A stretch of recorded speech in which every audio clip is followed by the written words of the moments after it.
Renova, Senhor, meu viver. Derrama em mim teu amor. Quero pra sempre servir-te para onde for.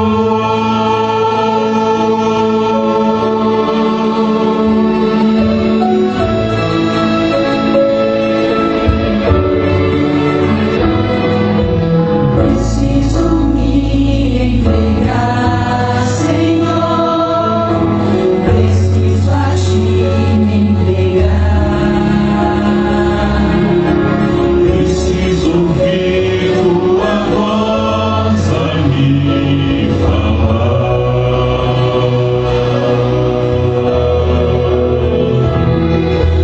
Não tenho nada a te oferecer,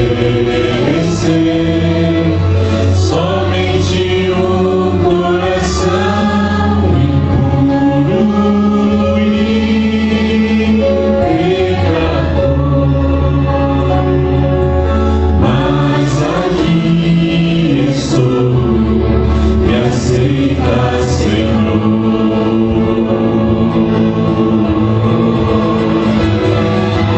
Toma os meus pensamentos, meus dons e meus bens.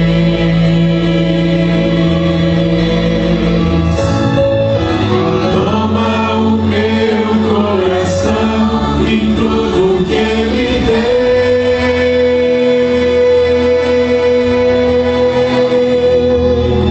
Renova, Senhor, meu viver. Derrama em mim teu amor. Quero pra sempre servir-te por onde for.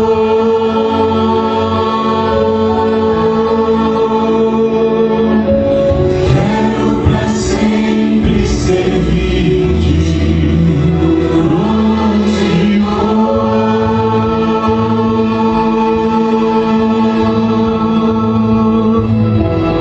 Amém.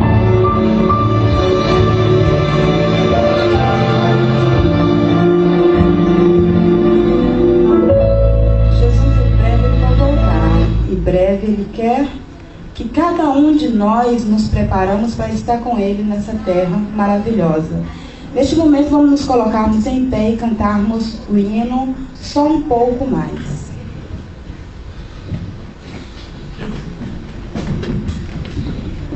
Vamos cantar esse hino meditando nas palavras de Jesus, né? É só um pouco mais. Vamos esperar um pouco mais e Jesus então virá nos buscar. Amém?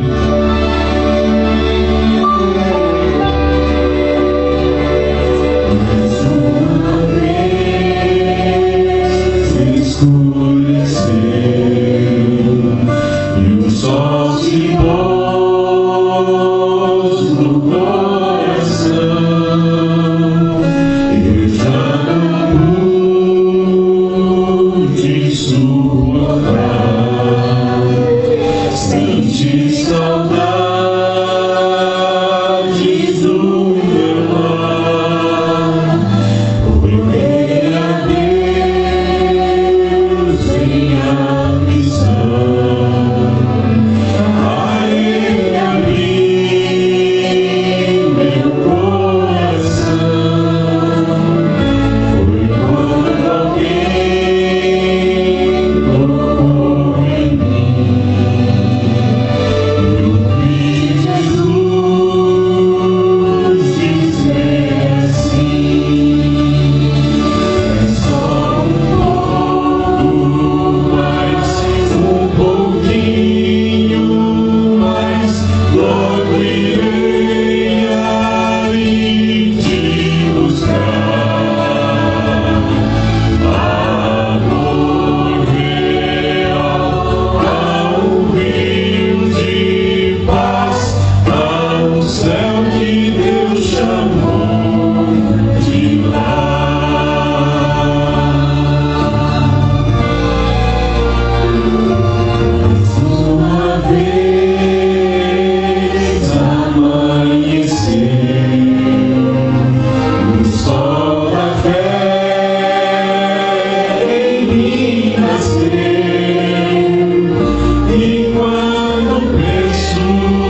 Vamos ajoelhar para termos uma palavra de oração.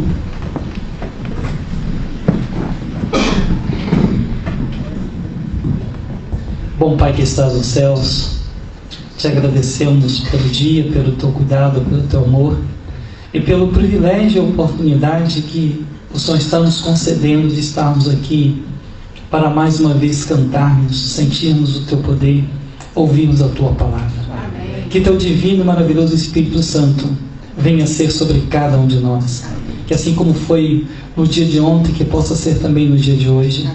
Ao ouvirmos a tua palavra, que possamos entendê-la, que possamos, Senhor Deus, fazer planos para estarmos cada dia mais próximos deste lar, cada dia mais próximos de ti. Para tanto, ó Pai querido, que as nossas preocupações possam ficar distantes, para que o teu Espírito possa imprimir em nós a tua vontade, a tua verdade. Mais uma vez te suplicamos sobre o pastor Raimundo, que nesta noite, Senhor Deus, irá abrir a tua palavra. Como tem sido instrumento nas tuas mãos, que ele possa ser mais uma vez nesta ocasião para a tua honra e glória, em nome de Cristo Jesus. Amém, Senhor Deus. Amém.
teus olhos e arrancar toda a culpa do coração. Entregue tua vida, entregue o teu ser, Jesus.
Boa noite a todos.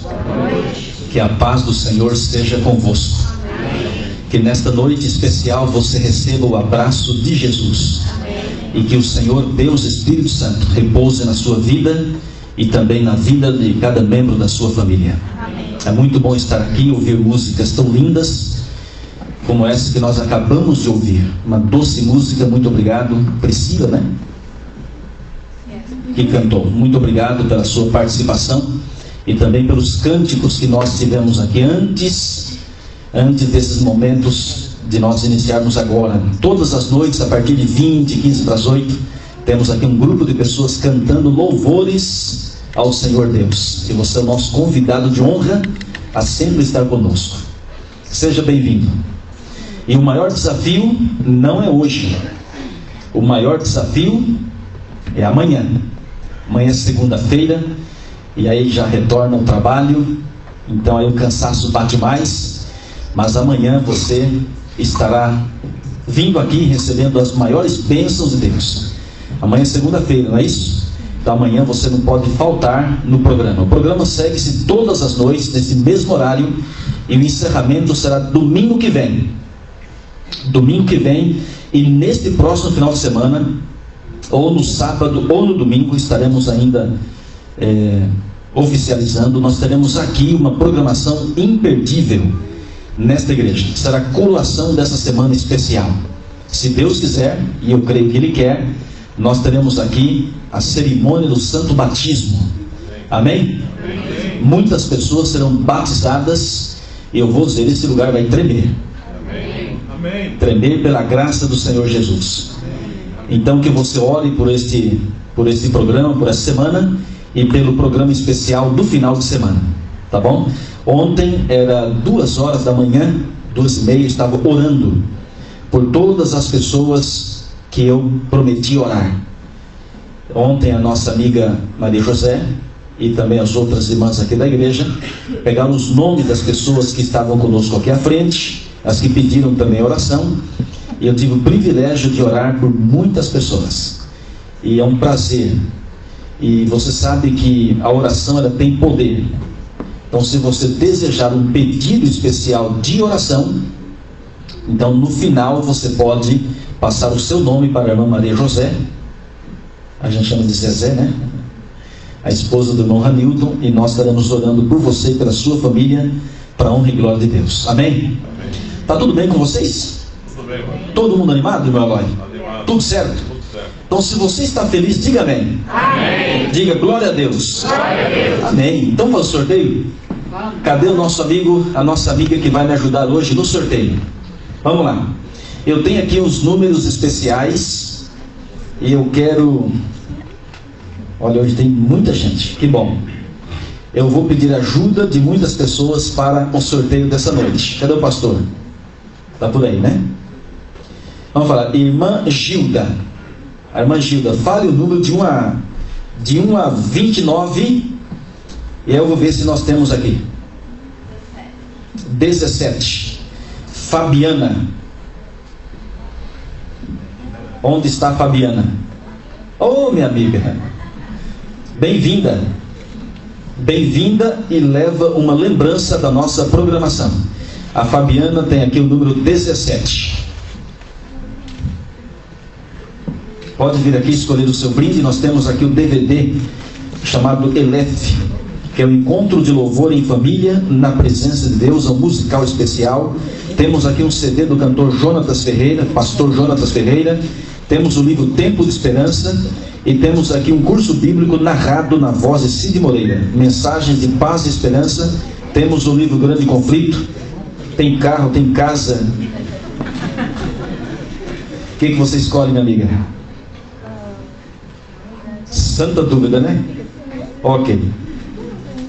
Pode ficar à vontade. Então, enquanto ela escolhe, vamos chamar mais um número. Eu vou falar o número aqui. Hoje vou fazer igual ontem, vou correr o dedo, tá bom? Tá bom?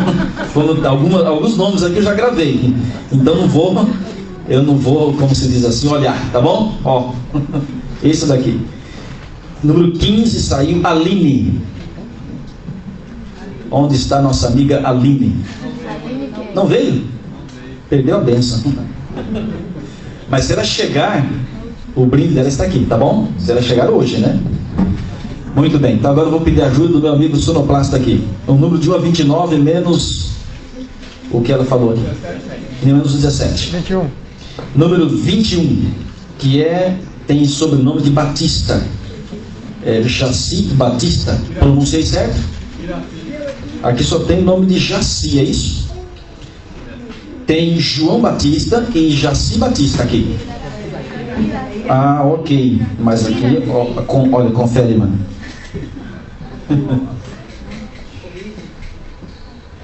(21) Não é?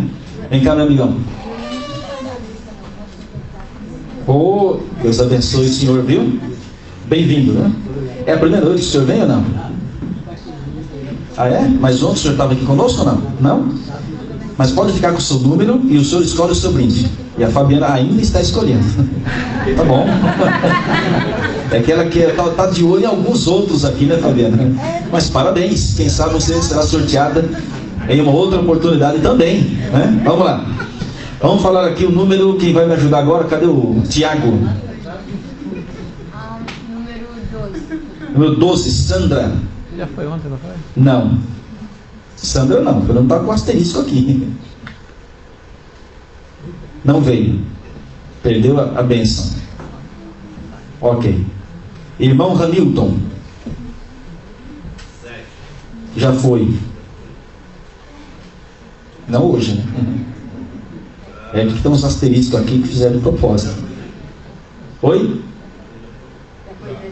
Já foi 17, 21, 15, já foi hoje. Número 2. Tem sobrenome de Ferreira. Agora deixa eu ver se eu vou pronunciar certo, pelo que está escrito aqui. Bom, vem cá, melhor.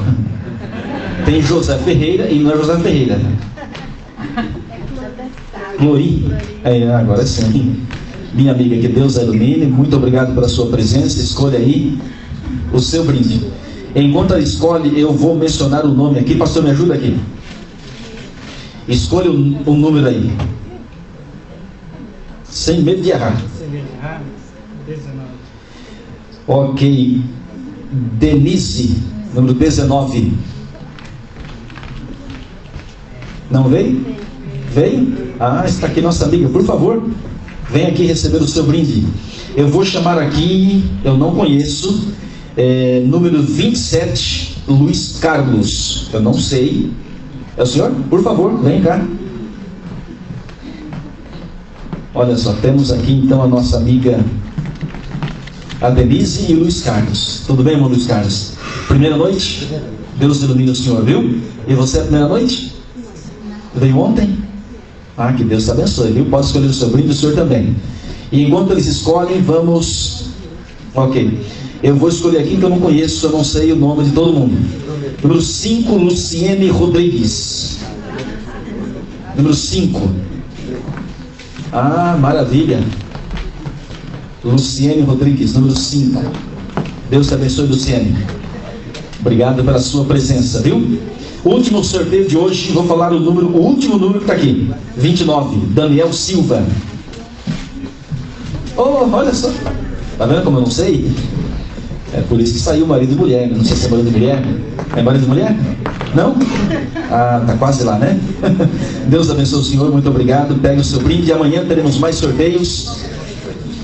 Ok. Se você precisa de uma Bíblia emprestada para o programa de hoje, obrigado, irmã. Você pode receber, levante sua mão, alguém que precisa de uma Bíblia emprestada. Nossa equipe de recepção, os irmãos estará entregando uma para você. Tá ok? Muito bem. O assunto que vamos abordar hoje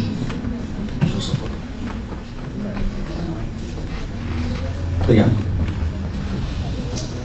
É um dos assuntos mais importantes desta semana. Os 4 animais de Daniel, capítulo 7. É só para ter uma ideia, quem está aqui hoje e que não veio ontem, na abertura, ontem à noite, está aqui hoje e não veio ontem, levante a mão, por favor. Temos aí um grande número e muito obrigado pela sua presença. Seja sempre bem-vindo aqui conosco. Mas sabe o que eu estou esquecendo? Sabe aquele momento especial de você colocar um sorriso bonito no rosto e abraçar, cumprimentar quem está ao seu lado? Vamos lá? Agora vamos fazer o seguinte, olha aqui. Você vai olhar para quem está ao seu lado.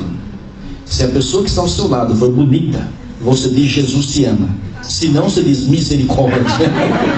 É brincadeira, viu? Diga: Jesus te ama para quem está ao seu lado e dê um abraço se você quiser. Somos uma família, somos amigos. E um dia, numa brincadeira dessa, uma criança veio à frente, olhou para mim e falou: pastor, misericórdia. Eu nunca mais eu falo, né? O sorriso aformoseia o rosto, né? Coração alegre é bom remédio. Nós somos uma família, somos amigos, somos filhos e filhas de Deus. Sorrir faz bem ao coração. Todos nós somos bonitos para Jesus.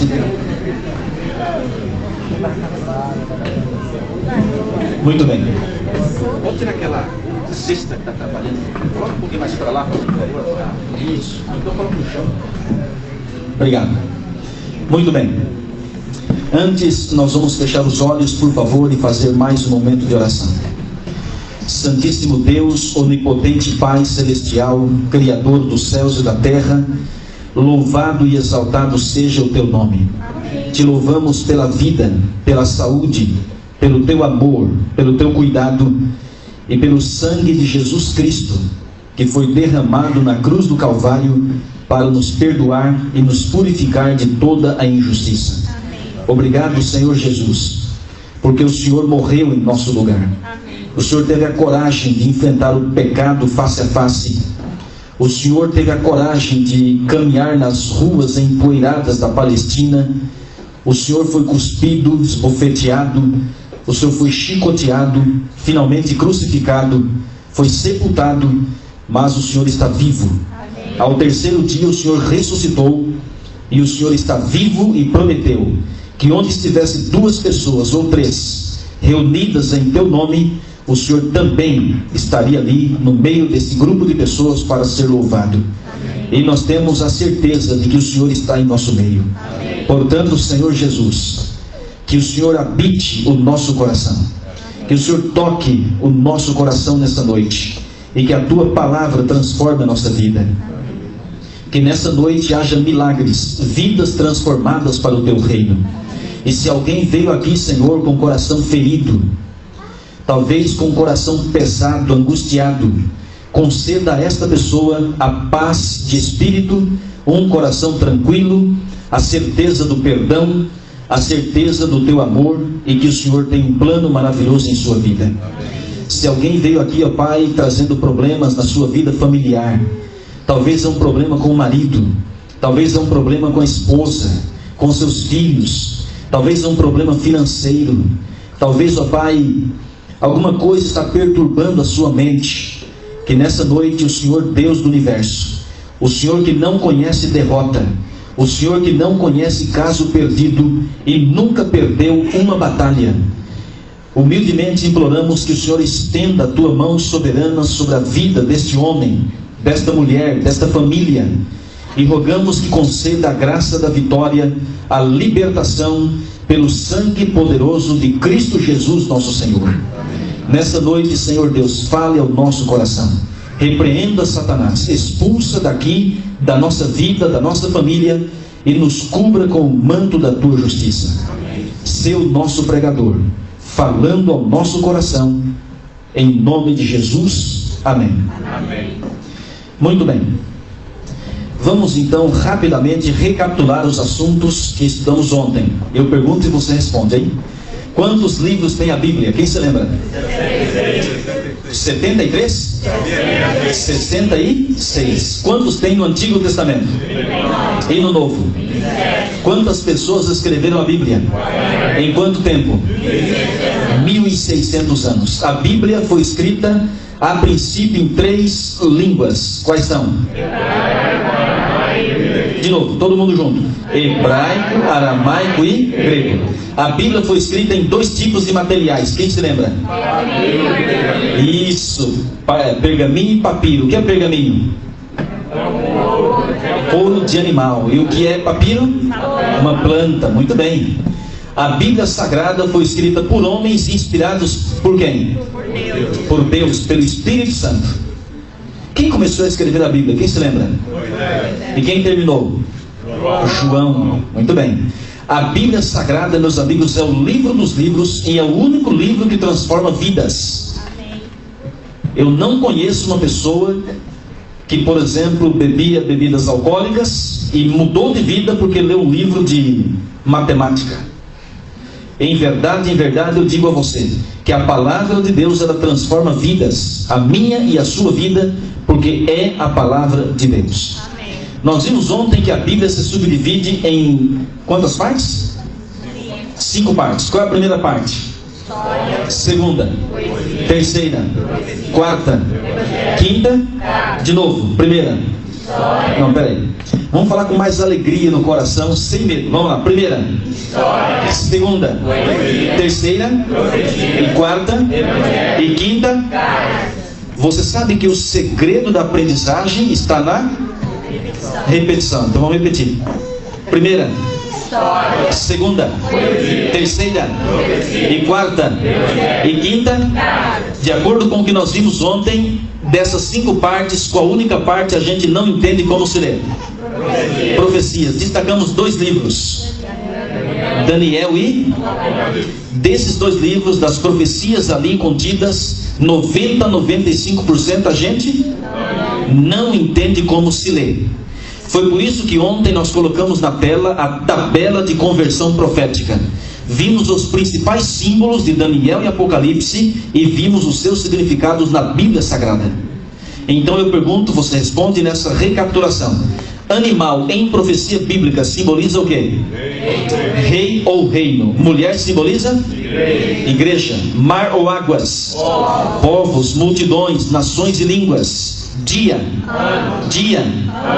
E tempos. Não, tempos. Anos. Eventos. Guerras e batalhas. Parabéns. Anotou tudo ali. Vamos lá. Agora a palavra chifre. Quem se lembra? Poder. Parabéns. Poder, rei ou reino. Dragão simboliza? Isso, diabo, né? E cordeiro?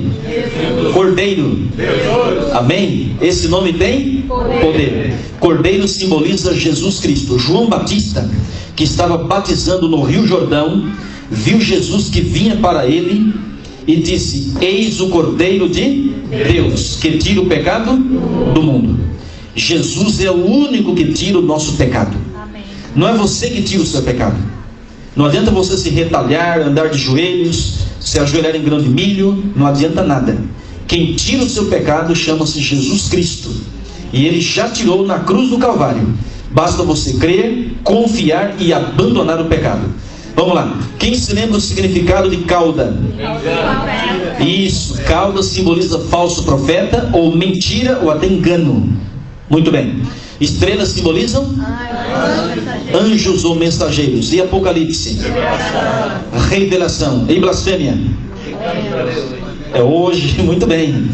Meus amigos, então vamos ver agora, de acordo com a Bíblia, em João capítulo 10, versículos 30 até o versos 33, o significado da blasfêmia, da besta ou do chifre pequeno que vamos ver hoje. João capítulo 10, versículos 30 em diante. João capítulo 10, verso 30.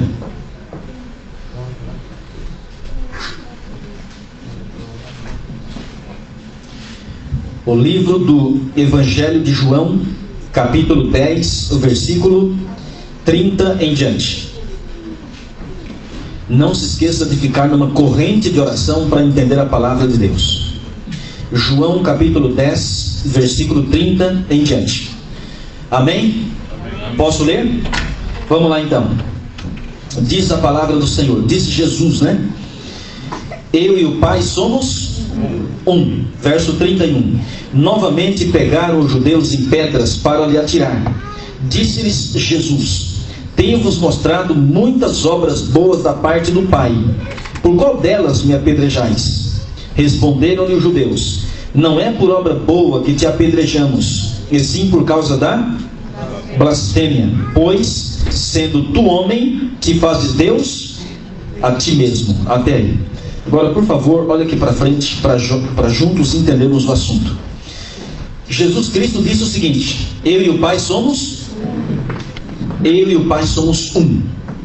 Eu pergunto, o que Jesus estava querendo dizer com essa frase? Muito bem, ele estava dizendo claramente que ele era Deus, assim como o Pai é Deus. Não só era, como ele é. Eu e o Pai somos um. Ok. Agora eu pergunto a você, de acordo com a Bíblia, Jesus Cristo é ou não é Deus? Sim ou não? Sim. Parabéns. Meus amigos, Jesus Cristo, ele não tem começo e não tem fim. Ele nunca passou a existir. Ele sempre existiu. A Bíblia diz que as origens de Cristo são desde os dias da eternidade. A Bíblia também afirma que Jesus Cristo não nasceu de um relacionamento íntimo entre homem e mulher. Maria era virgem e de repente apareceu grávida, e ela mesma não entendeu, até que o anjo Gabriel teve que vir do céu, olhar para a Virgem Maria e falar assim: Maria, não temas, porque o ente santo que há de nascer de ti será chamado Filho do Altíssimo, ou Filho de Deus. E ela, submissa, disse: cumpra-se em mim conforme a tua palavra. Meus amigos, antes de nascer, Jesus já existia. A Bíblia diz em João capítulo 1, verso 1. Querem ver? Você já está no livro de João. Volte aí algumas folhas e vá para o capítulo 1, versículo 1 também. E observe que a palavra nos ensina sobre a pré-existência de Cristo. João capítulo 1, versículo 1 também. João capítulo 1, verso 1. Diz assim, olha: no princípio era o Verbo, e o Verbo estava com Deus, e o Verbo era Deus. Verso 2. Ele estava no princípio com Deus. Todas as coisas foram feitas por intermédio dele, e sem ele nada do que foi feito se fez. Agora pula para o verso 14. E o Verbo se fez carne e habitou entre nós, cheio de graça e de verdade, e vimos a sua glória, glória como do unigênito do Pai. Agora eu pergunto a você: quem é esse Verbo que se fez carne e habitou entre nós? É Jesus. Então vamos parafrasear o texto, vamos trocar a palavra verbo por Jesus, e vai ficar assim. Volte no capítulo 1, verso 1. No princípio era Jesus, e Jesus estava com Deus, e Jesus era Deus. Verso 2. Jesus estava no princípio com Deus, e todas as coisas foram feitas por intermédio dele, e sem ele nada do que foi feito se fez. E o verso 14, Jesus se fez carne e habitou entre nós. Você entendeu? Então Jesus Cristo, antes de existir, ou de nascer, já existia. Eu e você não existíamos antes de nascermos, mas Jesus já existia. Ele é Deus. E como Deus, meus amigos, Jesus Cristo, Ele é onipotente, onisciente e onipresente. Ele, como onipotente, pode todas as coisas.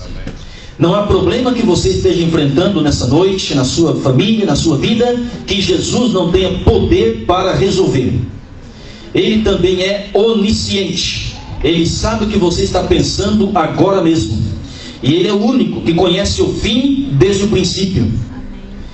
E além disso, Ele é onipresente. Ele está aqui e está em Nova York, está em São Paulo, está no Japão ao mesmo tempo.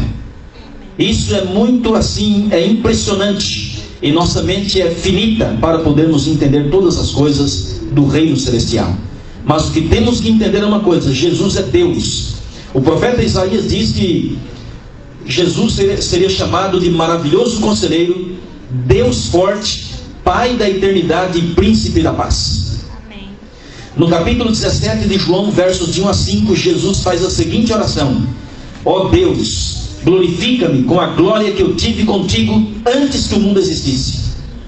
Então, meus amigos, Jesus, Ele é Deus. E quando Ele disse na terra, eu e o Pai somos um, Ele estava falando a pura verdade. Jesus é Deus. Agora eu pergunto a você: o povo judeu, pelo menos na sua maioria, eles acreditavam que Jesus era Deus? Não. Aí está o X da questão. Na mente dos judeus da época, Jesus não era Deus, era filho do homem, era filho de José e Maria. Até que esse título, filho do homem, Jesus aplicou a si mesmo, porque Ele também é humano. Ele assumiu a natureza humana, mas nunca pecou. Então Ele era Deus homem. Mas Jesus era muito mais que homem, Ele era Deus. E o povo judeu, não acreditando, quando Jesus disse, eu e o Pai somos um, eles pegaram em pedras para atirar em Cristo. Por quê? Porque o pecado de blasfêmia da época tinha punição com apedrejamento. Então eles pegaram em pedras para atirar em Cristo. E Cristo disse, por qual obra boa da parte do Pai vocês estão me apedrejando? E eles responderam, não é por obra boa que estamos se apedrejando, e sim por causa da blasfêmia, pois, sendo tu homem, te fazes Deus a ti mesmo.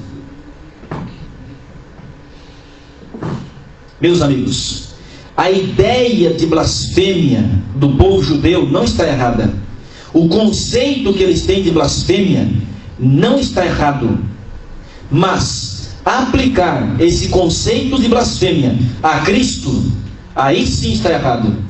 Porque Jesus de fato é Deus. Agora, sem ser o Senhor Jesus Cristo, qualquer homem ou mulher no planeta Terra que se colocar no lugar de Deus, ele está blasfemando. Então blasfêmia é um ser humano pecador, como eu e você, querer ser Deus aqui na terra, e as prerrogativas de Deus divina Ele quer ter aqui na terra. Por exemplo, somente Deus é digno de toda adoração, mas a pessoa que blasfema, e no caso veremos da besta do chifre pequeno, ele aceita a adoração de homens.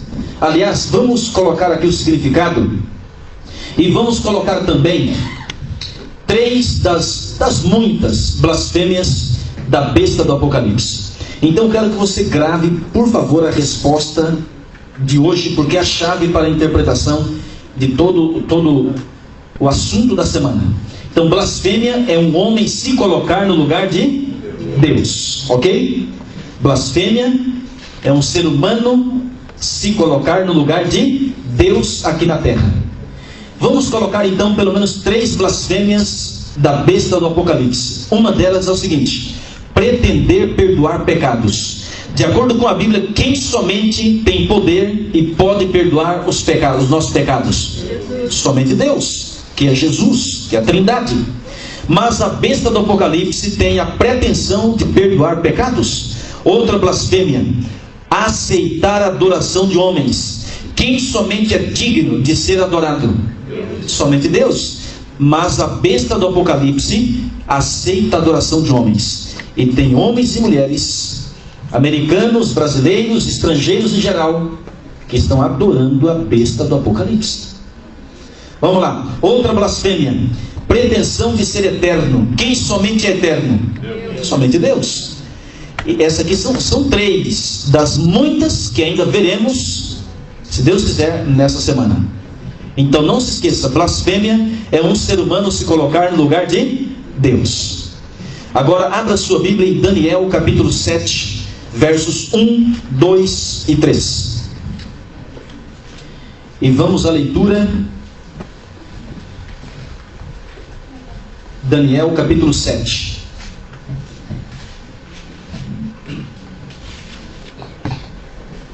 Muito bem, aqui está o capítulo 7 de Daniel, versos 1, 2 e 3.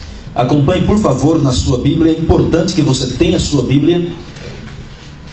E se você quiser, você pode marcar, né, os textos, porque é importante para depois você recapitular. Daniel capítulo 7, versículos 1, 2 e 3. Amém? Amém. Posso ler? Vamos lá. No primeiro ano de Belsassar, rei da Babilônia, teve Daniel um sonho e visões ante seus olhos quando estava no seu leito. Escreveu logo o sonho e relatou a suma de todas as coisas. Verso 2. Falou Daniel e disse: eu estava olhando durante a minha visão da noite, e eis que os 4 ventos, da onde? Do céu, agitavam o mar grande, ou o grande mar. Verso 3. 4 animais grandes, diferentes uns dos outros, subiam do mar. Agora, por favor, levante a cabeça um pouquinho, olha aqui na tela. Agora que você já sabe a tabela de conversão profética, você vai me ajudar. Sabe por quê? Daniel sonhou com 4 agitando o mar. Como resultado, surgiram quantos animais? Esses animais eram iguais ou diferentes? Eles eram grandes ou pequenos? Então eles eram grandes e diferentes. Agora que você já sabe a tabela de conversão profética que vimos ontem, eu pergunto e você responde: ventos na profecia simboliza o quê? Isso, conflitos, guerras, batalhas. Então, na verdade, o profeta Daniel, ele sonhou com guerras, agitando o mar. E mar simboliza o quê? Povos, multidões, nações e línguas. Eu pergunto a você: as guerras agitam ou não agitam os povos? Irmãos, eu não sei quanto a vocês, mas imagine, quando o próprio Estados Unidos estava para atacar o Iraque, o mundo todo praticamente estava proclamando paz e era contra a invasão americana ao Iraque. Agora imagine, meus amigos, um país que vive em guerra. Já imaginou? Você dormiria tranquilo, sabendo que uma bomba poderia cair, né, a qualquer momento, próximo de você, ou então em cima da sua casa? As guerras agitam os povos. E Daniel teve sonho de guerras, conflitos. E esses conflitos envolviam povos, multidões, nações, línguas. E a Bíblia diz que envolviam 4 animais. Quem se lembra o significado do animal? Então, para quem não veio ontem, você está no capítulo 7, veja o verso 17. Daniel 7, o verso 17, por favor. Para você entender que a Bíblia se explica a si mesma. Estes grandes animais, que são 4 reis, que se levantarão da onde? Da terra. Agora pula para o verso 23. Então ele disse: o 4º animal será um 4º reino na terra, o qual será diferente de todos os reinos, e devorará toda a terra, e a pisará os pés e a fará em pedaços. Você entendeu? Então olha aqui na tela. Esses 4 animais são 4 reis ou reinos que já dominaram esse mundo. Então o que é que temos que ver? Temos que ver agora quais são esses animais, quais reinos representam e o que tem a ver com você e comigo no século 21. Vamos lá? Capítulo 7, verso 4. Daniel 7, verso 4, na sequência dos textos que estávamos lendo. O primeiro era como leão, ele tinha asas de águia. Enquanto eu olhava, foram-lhe arrancadas as asas, foi levantado da terra e posto em 2 pés como homem, e lhe foi dada mente de homem. Verso 5. Continuei olhando, e eis aqui o segundo animal, semelhante a um urso, o qual se levantou sobre um dos seus lados, e na boca entre os dentes trazia quantas costelas? 3 costelas. Eles diziam: levanta-te, devora muita carne. Verso 6. Depois disto, continuei olhando, e eis aqui outro semelhante a um leopardo, e tinha nas costas quantas asas? 4 asas de ave. Tinha também este animal 4 cabeças, e foi-lhe dado domínio. Verso 7. Depois disto eu continuava olhando nas visões da noite, e eis aqui o 4º animal. Qual o nome dele? Terrível, o que mais? Espantoso, e o que mais? E sobremodo forte, o qual tinha grandes dentes, de leite ou de ferro? Dentes de ferro. Ele devorava e fazia em pedaços, e pisava aos pés do que sobejava. Era diferente de todos os animais que apareceram antes dele. Ele tinha quantos chifres? 10 chifres. Verso 8. Estando eu a observar os chifres, eis que entre eles subiu outro, grande ou pequeno? Outro pequeno, chifre pequeno, diante do qual 3 dos primeiros chifres foram arrancados. E eis que nesse chifre havia olhos como os de homem, e uma boca que falava com insolência ou blasfêmia, que é a mesma coisa. E o que é blasfêmia? Um homem se colocar no lugar de Deus. Muito bem. Meus amigos, vamos olhar aqui na tela, por favor. O profeta Daniel estava dormindo e teve sonho e visões. Será que Daniel comeu muito de noite? Será que ele chegou em casa assim 10h30, 11h30 da noite e fez aquele, né? Sabe aquela montanha? Colocou arroz, feijão, farinha, carne, né? Batata, fritou uns 4 ovos, misericórdia, e fez ali aquela, né? Comeu e teve esse pesadelo? Não. Sabe quem deu sonho a Daniel? Foi Deus. Ele sonhou exatamente com esses 4 animais. Olha aqui na tela. Agora me ajuda. O primeiro animal, qual é o nome dele? Quantas asas? Asas de águia. Uma águia tem 2 asas. E o segundo animal? Quantas costelas na boca? 3. E o terceiro animal? Quantas asas? Quantas cabeças? E o 4º animal? É o bicho feio, né? Terrível e espantoso. Sobremodo.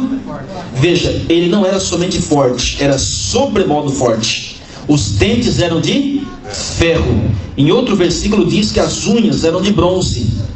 E esse animal era diferente do leão, do urso, do leopardo. E tinha quantos chifres? 10 chifres. No meio dos 10 surge e sobe, né, um chifre pequeno. Esse chifre pequeno destrói quantos? 3, ficam 7. E esse chifre pequeno, de acordo com a Bíblia, tem olhos e uma. E essa boca diz? E o que é blasfêmia? Um homem se colocar no lugar de Deus. Então não se esqueça, esse chifre pequeno, ele quer ser Deus aqui na terra. E tem muitos homens e mulheres servindo o chifre pequeno. E vou usar até baixinho aqui. Até evangélicos. Vai pegar fogo aqui. Podemos falar toda a verdade? Vamos lá? Sim ou não? Sim. O chifre pequeno é um ser humano. E ele não é mais pequeno, hein?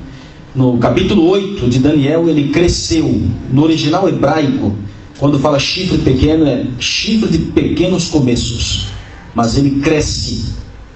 Cresce porque é profecia bíblica. E quem guia o chifre pequeno é o dragão. Muito bem. Só que para a gente chegar no chifre pequeno, temos que começar no leão. O leão com asas de águia representa o primeiro rei ou reino que já dominou esse mundo todo. De acordo com a história, esse leão que representa aqui com uma característica, de força e liderança, é a primeira nação que já dominou esse mundo, a nação da grande Babilônia. A Babilônia dominou o mundo do ano 605 até o ano 539 antes de Cristo nascer. Relembrando que os anos antes de Cristo, eles eram decrescentes. Aí quando Cristo nasceu, passou a ser crescente, e estamos em 2010. Mas observe o seguinte: as duas asas do leão representam velocidade nas conquistas com que o rei Nabucodonosor, que foi o principal dos reis da Babilônia, dominava as outras nações. É interessante notar que o rei Nabucodonosor, olha o nome dele, Nabucodonosor, ele não era crente. Nabucodonosor era pagão. Pagão não é uma criança que nunca foi batizada. Pagão é qualquer ser humano que adora deuses. Se eu falar assim, eu vou adorar esse microfone agora, então eu sou um pagão. Se você adorar uma cadeira, você é um pagão. Se você falar, vou adorar o sol, você é um pagão. E Nabucodonosor adorava o sol, a lua, as estrelas e deuses fabricados de ouro, de prata, de bronze, de ferro e de barro e de pedra. Ele não cria em Deus e não se curvava diante de Deus. Só para você ter uma ideia, no ano 605 antes de Cristo nascer, Nabucodonosor com seu exército, eles invadiram Jerusalém, a cidade onde mais tarde nasceria Jesus. Milhares de judeus morreram, mas outros milhares foram levados como prisioneiros de guerra para a Babilônia. E o templo de Jerusalém, a igreja de Jerusalém, foi saqueada e destruída, foi queimada. E os objetos sagrados que eram usados na igreja, como bacias, taças, vasos, copos de ouro, de prata, o rei Nabucodonosor roubou da igreja de Deus e levou para o palácio real da Babilônia. Dentre os milhares de judeus presos em Babilônia, e eles ficaram ali 70 anos, devido à transgressão da lei de Deus, Deus permitiu o cativeiro. Um dia nós poderíamos estudar aqui com mais detalhes, mas Deus, meus amigos, permitiu o cativeiro babilônico. Sabe por quê? Porque o povo dele estava transgredindo abertamente a sua lei. Idolatria e a transgressão do quarto mandamento estava aberta.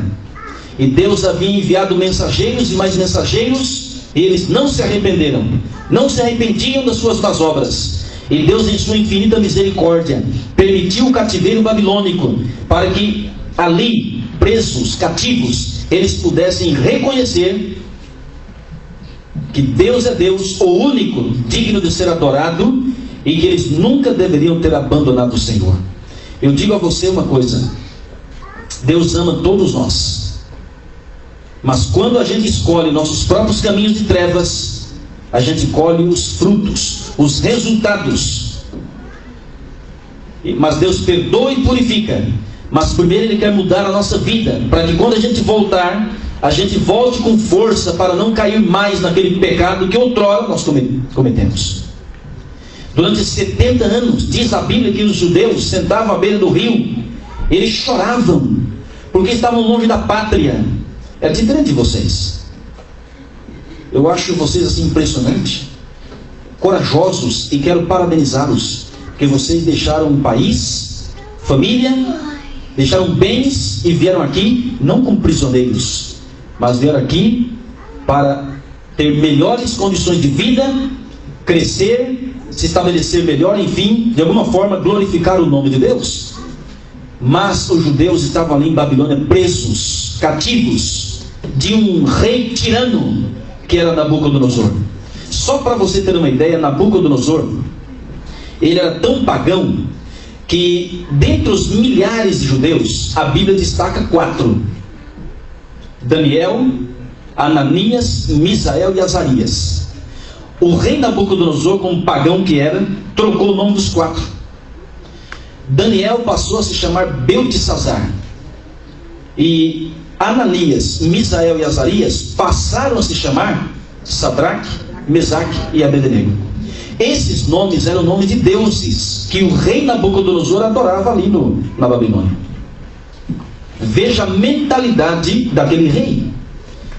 Agora, meus amigos, o rei Nabucodonosor tinha um grave problema. Sabe por quê? A Babilônia era um esplendor, era algo assim esplêndido. A quantidade de ouro empregada na construção da antiga Babilônia simplesmente era impressionante. E outra, a Babilônia, humanamente falando, era impossível de ser derrotada, conquistada. Porque a Babilônia na época era a nação mais poderosa do mundo, que tinha o armamento bélico mais potente do mundo. Nós poderíamos até comparar com os Estados Unidos. E alguém tentar dominar a Babilônia é como que o Haiti tentar invadir aqui. Não consegue. Mesmo porque o país está arrasado devido ao terremoto, e o armamento bélico ali, eles não têm nem para controlar o país. Então é uma situação bem difícil. Mas a Babilônia era impressionante. Os muros da antiga Babilônia, calculam os pesquisadores, que media só de espessura 25 metros. Além da altura e além dos guardas que haviam ali. Havia também, meus amigos, os jardins suspensos, que era considerado uma das 7 maravilhas do mundo antigo. E o rei Nabucodonosor, ele se orgulhava muito da Babilônia. Irmãos, e aqui eu quero que você entenda uma coisa. O rei Nabucodonosor tinha este grave problema no íntimo do seu coração.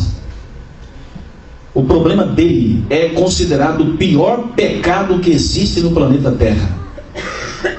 Eu perguntei para 2 jovens que eu estava dando estudo bíblico na zona sul de São Paulo. Na opinião de vocês, qual é o pior pecado que existe? E uma delas parou, pensou e disse: é a traição. E eu pensei no meu coração, né? Ela talvez já teve uma experiência amarga quanto a isso, ou já viu alguém com experiência amarga, mas eu disse a ela que, embora a traição é tenebrosa, é horrível, mas não é o pior pecado. Também não é matar, não é roubar, não é chacina. O pior pecado, se é que nós podemos chamar de pior pecado, chama-se orgulho. Porque o orgulho, ele não dá o braço a torcer. O orgulho pensa que já sabe de tudo. Ele pensa que conhece tudo e que não precisa de mais nada. E todo ato pecaminoso é fruto do orgulho. Você levantou a mão? Eu queria saber, orgulho é tipo assim, é blasfêmia? O que você acha dele? Excelente pergunta. Orgulho é idolatria própria. É você se idolatrar pensando que é melhor do que os outros, talvez em tudo ou em algumas coisas. E você, devido ao orgulho, você age com egoísmo, que é um fruto do orgulho, e que você até pisa nos menos favorecidos para subir na vida. Se torna uma blasfêmia no final da história. Por quê? Porque o orgulho, você se coloca também de certa forma no lugar de Deus. Porque você se adora, você se acha. A Bíblia chama de exaltação própria, de soberba. E eu acho a sua pergunta excelente. Parabéns pela observação e pela pergunta. Eu digo a você uma coisa, meu amigo, minha amiga, que o orgulho, ele fecha o coração para Deus não entrar. O orgulho, ele age da seguinte forma: eu não preciso de Deus, eu não preciso de Bíblia. Eu frequentar uma semana de evangelismo dessa vai terminar tarde, não vou nada. O orgulho, ele fala assim: eu não preciso mudar de vida. O orgulho fala assim: eu não preciso pedir perdão, eu não peco. O orgulho, meus amigos, é terrível. E Deus, ele trabalha com orgulho de uma forma assim diferente. Sabe como? Ele precisa, para salvar a pessoa, ele tem que quebrar o orgulho dessa pessoa. E para quebrar o orgulho dessa pessoa, ele pode muito bem não lançar, mas permitir algo drástico na vida dessa pessoa. Eu vou contar uma experiência para você, que eu passei com uma pessoa na cidade de Jaraguá do Sul, em Santa Catarina. Um rapaz que era saudável, muito saudável, casado, bem casado, só que ele traía a sua esposa. Ele traía por muito tempo e a esposa sabia, mas por uma razão ou outra não o abandonava, não deixava. Ele fazia questão de sair na sexta e voltar no domingo de madrugada ou até na segunda-feira. E ele blasfemava de certa forma assim de Deus, porque ele falava, Deus não existe, nossa, assim, pegava a Bíblia dela, jogava no chão e zombava da fé que ela tinha. Ela não era da igreja adventista, mas ela era evangélica de uma outra denominação, e a gente sem dúvida respeita, porque Deus habita ali, enfim. E o parente dela falava para ele, né, para o marido dela, para esse homem, olha, cuidado que Deus pode te dar uma cintada. Usando uma expressão que pai corrige o filho, né? Mas Deus não dá cintada em ninguém. Deus é amor. O ser humano colhe o fruto daquilo que plantou. É que em dado momento Deus retira a sua proteção e permite que o inimigo haja. Para você entender que você depende de Deus. E esse rapaz trabalhava na VEG. A VEG é uma fábrica de motores elétricos que tem em Jaraguá do Sul, em outros lugares, e que lá tem 22 mil funcionários. É impressionante, uma fábrica muito grande. E certo dia ele estava trabalhando na máquina. E a máquina, uma máquina grande, pesada, deu um problema na máquina e ele foi tentar consertar. A máquina engoliu as duas pernas dele. Uma, de forma literal, caiu do outro lado. E uma ficou pendurada. Foi parar no hospital. Resultado, a outra perna teve que cortar de vez, ou seja, não tem as duas pernas. E foi no leito da enfermidade que ele começou a parar. Já estava parado, né? Mas assim, pensou na vida dele e pensou em Deus. E sabe quem estava ajudando ele? A esposa que ele tanto oprimia. O amor é impressionante. O amor tudo sofre, tudo crê, tudo espera e tudo suporta. É impressionante o amor de uma mulher e de uma mãe. E aquela mulher ali do lado, e ele, com tanto tempo ali no leito da enfermidade, ele teve tempo para pensar na vida dele e em Deus. E foi ali que ele se entregou a Deus. Se entregou da seguinte forma: eu vou procurar conhecer a Deus. Aí o que aconteceu? Nossa equipe de evangelismo estava para se instalar ali para uma campanha de evangelismo. E ele recebeu um convite. Ele disse, eu vou. Só que ele não tinha as duas pernas, ele colocou pernas mecânicas, pernas de ferro. E eu me lembro, Patrick entrando ali na tenda, no auditório. Assim, você olhando para ele, tudo certo, mas ele mancava com a muleta. Bem devagar, sentava assim na segunda fileira de cadeiras, ele, a esposa e duas filhas. E meus amigos, foi emocionante ver o milagre acontecendo na vida do Patrick, da sua esposa e das suas duas filhas. Quantas noites pregando ali e ele não faltou nenhuma noite. Sentava na frente. E quando a gente fazia um apelo para ir à frente, ele era o primeiro a se levantar. Com dificuldade ia. E teve uma noite que nós fizemos um convite para a pessoa ser batizada. O Patrick foi o primeiro a se levantar. E preenchemos a ficha do batismo dele. E no grande batismo, ele falou, não posso entrar com as pernas mecânicas. Aí tivemos que tirar. E 4 diáconos tiveram que pegá-lo, colocá-lo numa cadeira, dentro do tanque, colocá-lo. E 3 pastores realizaram o batismo dele. Foi emocionante. Eu tenho a foto dele, mas eu não tinha programado falar dele nesse momento. Mas, meus amigos, por quê? Ele não poderia entrar no tanque com as suas 2 pernas? Normal? Agora, foi Deus que fez isso? Não. O inimigo queria tirar a vida dele para ele morrer perdido. Mas Deus permitiu suas pernas. Porque um dia, quando Cristo voltar, se ele perseverar até o fim, ele vai ter as suas 2 pernas de volta. Amém? Amém. Porque o inimigo vem para roubar, matar, destruir. Mas Jesus vem para te dar vida e vida em abundância. Jesus devolve tudo aquilo que o inimigo roubou de você. Amém. Jesus é maravilhoso. Aquele que tem Cristo e aceita Cristo só tem a ganhar. Pastor Bulhão conta uma outra história. uma mulher, no final de uma grande campanha de evangelismo, conseguiu falar com o pastor Bulhão. E quem conhece o pastor Bulhão sabe que ele é muito tímido. Se você pegar uma carona com ele, ou dar carona para ele, daqui até Nova York, ele vai calado, não fala nada. Se você não puxar assunto, ele não fala nada. Ele é bem tímido. E é um grande homem de Deus, sem dúvida, um grande pregador.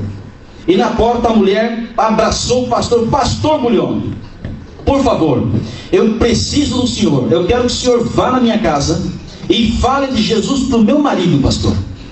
Porque o meu marido é um coração tão duro, pastor. Eu já falei de Jesus para ele, eu oro por ele, mas o meu marido parece que não se toca. Pastor, vá lá, por favor. E o pastor Bulhão falou: mas minha senhora, quem sou eu? Mas pastor, eu sou homem de Deus, vá lá, por favor. Ele tanto insistiu, o pastor disse: tá bom, então vamos marcar o almoço, pastor? Marcaram o almoço. Chegou o dia, a hora, ok. Ali estava a mesa, a mulher sentou ali, o marido ao lado e o pastor Bulhão aqui. E começaram a comer. Fizeram oração, começaram a comer. E o tempo passando, e o pastor Bulhão calado, quieto. E aquela mulher começou a ficar preocupada, o tempo passando. E ela falou: não acredito. Deu um cutucão no pastor por baixo aqui, com o pé. Ele falou: pastor, fala. Está na hora, pastor. A comida vai acabar. E o pastor Bulhão, quando ia abrir a boca, aquele homem falou assim: espera um pouco. O senhor é pastor, não há problema nenhum. Está na minha casa, as portas estão abertas. A minha esposa é membro da tua igreja, não há problema nenhum. Eu a levo de vez em quando na igreja, mas tem um porém, comigo é diferente. Não me fale de Jesus. O dia que eu quiser eu vou para a sua igreja, eu sei onde é. Eu tenho muitas coisas para fazer ainda. Olha, esse negócio de religião, política e futebol não se discute. Então, ponto final. E o pastor Bulhão, que estava calado ficou. E a mulher começou a brigar com o marido, aí pronto, aí acabou o clima, né? Cada um foi para o pastor Bulhão, saiu. E passaram esses meses e meses, numa outra grande campanha de evangelismo, na porta, uma mulher abraça o pastor Bulhão e diz: pastor Bulhão, deu certo, pastor. E o pastor Bulhão falou: quem é a senhora? E o que é que deu certo? Pastor, o senhor se lembra, eu convidei o senhor para almoçar em minha casa e falar de Jesus para o meu marido, mas o que é que deu certo, sendo que eu não falei nada? Pastor, o senhor não imagina, meu marido hoje é batizado, pastor. E o pastor falou assim: que maravilha, que alegria. Mas como aconteceu esse milagre? Ah, pastor, nem te conto. Meu marido era caminhoneiro. E numa viagem de madrugada, ele dormiu no volante. E atravessou a pista contrária. E bateu de frente com outro caminhão. Ficou paraplégico, pastor. Não funciona. E pastor, 4 diáconos teve que pegá-lo, levá-lo ao tanque. Mas pastor, ele foi batizado. Hoje é um cristão.